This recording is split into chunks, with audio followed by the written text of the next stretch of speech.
दर महीना जब सैलरी होता है तब परस्पर काटे जाने वाली एक रकम होती है, वो है पीएफ की, मतलब प्रोविडेंट फंड की। और इसी पीएफ कंट्रीब्यूशन में से आपको पेंशन मिलता है।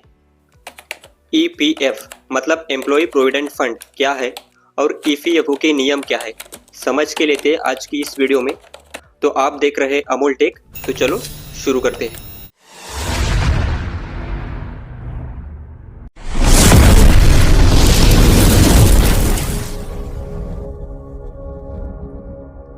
ईपीएफओ मतलब एम्प्लॉय प्रोविडेंट फंड ऑर्गेनाइजेशन 16 नवंबर 1995 को कर्मचारी पेंशन योजना लागू कर दी गई। आप गवर्नमेंट एम्प्लॉय हो या प्राइवेट एम्प्लॉय हो, हर एक एम्प्लॉय का एक पीएफ अकाउंट होता है।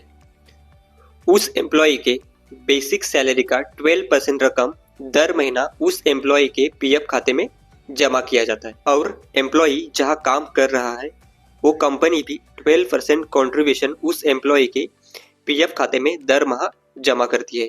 पर कंपनी से भरे जाने वाली ये रकम दो टाइप में डिवाइड की जाती है।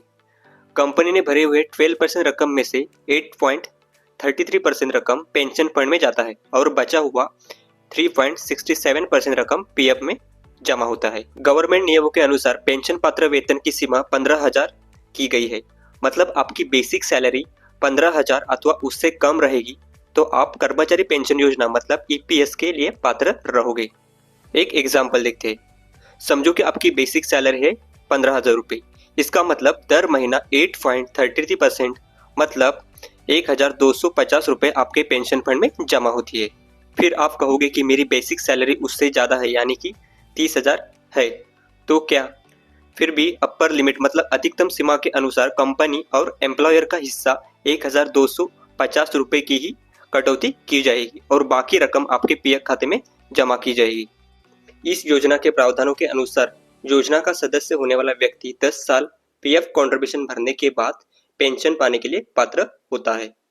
आयु के 58 साल पूरे होने के बाद आप ये पेंशन ले सकते हो, तो फिर उसके लिए कंपनी से 58 आयु में रिटायर होने की जरूरत नहीं है। और यदि पेंशन योजना की सदस्य होने वाली व्यक्ति की मृत्यु हो जाती है तो पति या पत्नी और उसके बच्चों को पेंशन मिलती है।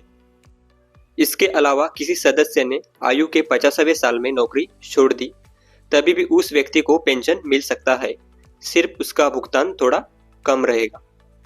बस पीएफ पेंशन में उस व्यक्ति ने 10 साल पैसे भरे होने चाहिए, यही एक शर्त रहेगी। मतलब आपने 50 और 58 आयु के बीच में नौकरी छोड़ दी तो आपकी आयु 58 साल से जितनी कम रहेगी उसके अनुसार पेंशन का भुगतान 4% की दर से कटौती किया जाएगा। और आपने आयु के 60 साल में पेंशन लेना चाहा तो आपका पेंशन 4% बढ़ जाएगा। मतलब 59 साल में 4% बढ़ेगा और 60 साल में पेंशन क्लेम किया तो आपका पेंशन 8% बढ़ा के मिलेगा।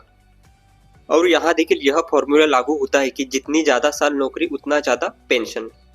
फिर ऐसा सवाल आता है कि पेंशन कैलकुलेशन का फॉर्मूला क्या है, तो चलो कैलकुलेट करके देखते हैं। तो आपको आपके पेंशन की एकूण रकम कैलकुलेट करना होगा, तो उसके लिए देखना होगा ये फॉर्मूला। तो पेंशन पात्र सैलरी की सीमा है 1,500 रुपये। इस रकम में से 8.33 जमा होते हैं पेंशन फंड में, मतलब 15,000 गुना 8.33 और उसको भाग देंगे 100 से, तो उसका आंसर आता है 1,250 रुपये। आपके पेंशन पात्र सैलरी की रकम को आपने एकूण जितने साल नौकरी किया है मतलब टोटल सर्विस ईयर, उससे मल्टीप्लाई करना और उसको 70 से डिवाइड कर देना। पेंशन मिलने के लिए नौकरी की सीमा साल मतलब मैक्सिमम सर्विस ईयर 35 रखा गया है। फिर उसके अनुसार पेंशन क्या होगा हम कैलकुलेट करते हैं।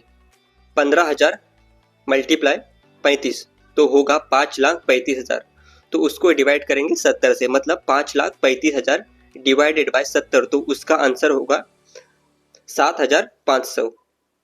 और एक एग्जांपल देखते हैं। ऐसा मान लेते हैं कि इसमें एम्प्लॉय की पेंशन पात्र सीमा है 30 साल की। इस व्यक्ति की दर महीने की बेसिक सैलरी रिटायरमेंट के पहले की 60 महीनों का एवरेज होगा। अब बेसिक सैलरी 15,000 से ज़्यादा रहेगा तब 15,000 पेंशन पात्र वेतन माना जाएगा। पर एम्प्लॉय की नौकरी 20 साल से ज़्यादा रहेगी तो इस व्यक्ति को 2 साल का बोनस भी मिलेगा। अभी हमने जो एग्जाम्पल लिया है उसमें नौकरी का समय लिया है 30 साल का, इसलिए इसमें बोनस के 2 साल मिला के होगा 32 साल। तो इस व्यक्ति का अब पेंशन क्या होगा देखते हैं। 15,000 सैलरी का मल्टीप्लाई 32 डिवाइडेड बाय 70, इसका आंसर आता है 6,857।